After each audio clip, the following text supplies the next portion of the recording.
I think that in the past decade, there's been a significant rethinking of the basic concepts and categories that we use to understand the religious dimension of Chinese culture and society.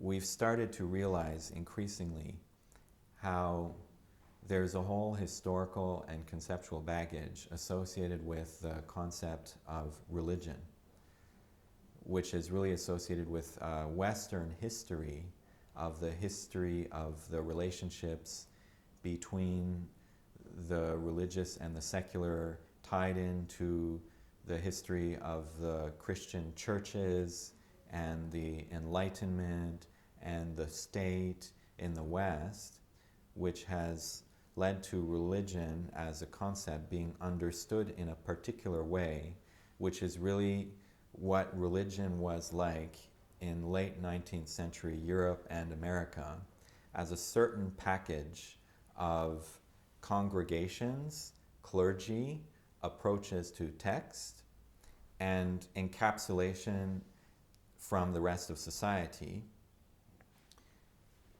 And so when that understanding of religion is brought to another culture or civilization, it just doesn't really fit very well. And so this has been a really serious obstacle to the Chinese intellectual self-understanding of the role of religion within Chinese culture itself, as well as the Western or the general scholarly, modern scholarly understanding of the place of the religious within Chinese culture and civilization.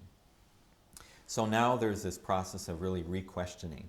So we really need to rethink the whole concept of religion. What is religion, and what is its relationship to the other dimensions of social life?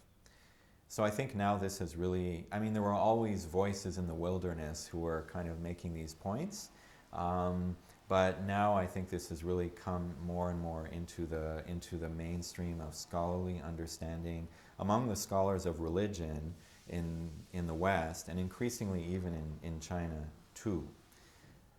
So I think that's one change that we've had.